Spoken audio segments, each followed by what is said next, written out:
Hi everybody, welcome to 5 Minute Ministries. Now I'm continuing on in my series about the church, and I want to begin at the beginning. Jesus first mentions the church in Matthew chapter 16 verse 18, where he looks at Peter and he says, "On this rock I will build my church." Now Jesus, of course, is not talking about a literal building.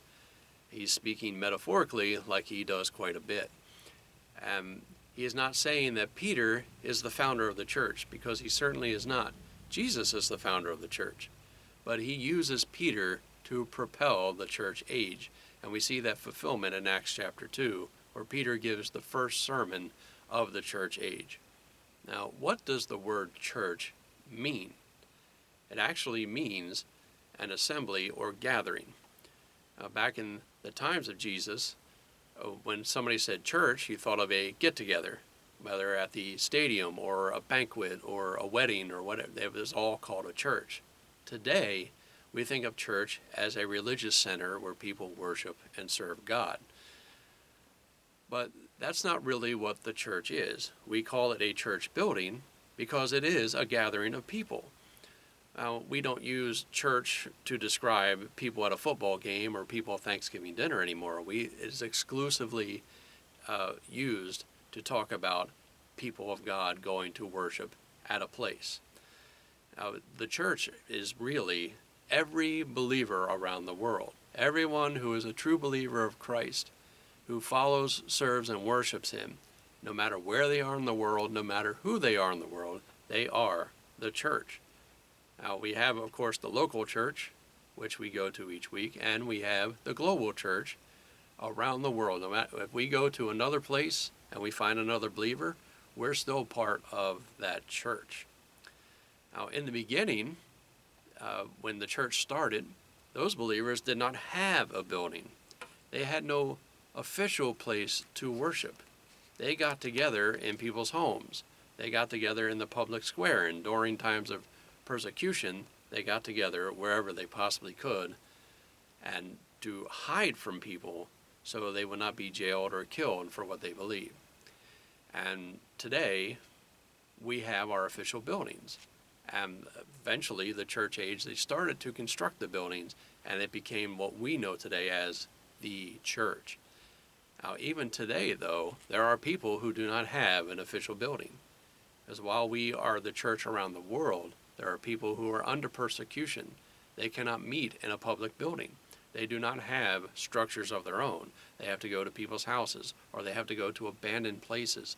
But they have to hide, or they will be jailed and killed for what they believe. So the persecution that began with the early church has not changed. It's still around even today. Now, Peter and John are the ones who start to further the church, them and the other apostles as well. But we can read about Peter and John's account in Acts chapter 5. And I bring up Acts chapter 5 because there's a very important section of scripture here that we need to understand. The Pharisees were trying to get rid of the church, trying to stop this Jesus nonsense, according to them. But a wise man named Gamaliel gives them some instruction. Acts chapter 5, verse 34 to 39. But a Pharisee named Gamaliel, a teacher of the law, respected by all the people, stood up in the council and gave orders to put the men outside for a short time. And he said to them, "Men of Israel, take care what you propose to do with these men. For some time ago, Thaddeus rose up claiming to be somebody, and a group of about 400 men joined up with him. But he was killed, and all who followed him were dispersed and came to nothing.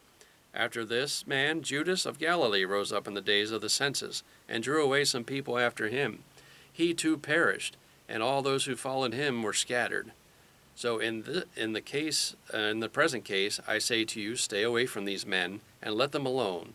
For if this plan or action is of men, it will be overthrown. But if it is of God, you will not be able to overthrow them. Or else you may even be found fighting against God." The church is still around today because God established it, because it is of God. No one is going to overthrow it.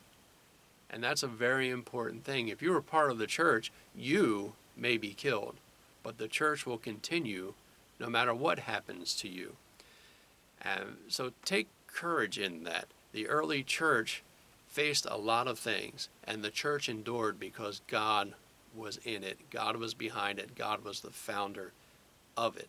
And I want you to keep those things in mind if you were going through persecution, or if you say, well, maybe church isn't that important. Church is important because not only did God establish it, he sustained it. And I'll talk about things like that, the importance of the church, what we should be according to the Bible, and so on and so forth. So I encourage you to continue to join me in this series. This has been 5 Minute Ministries, and I'll see you next time.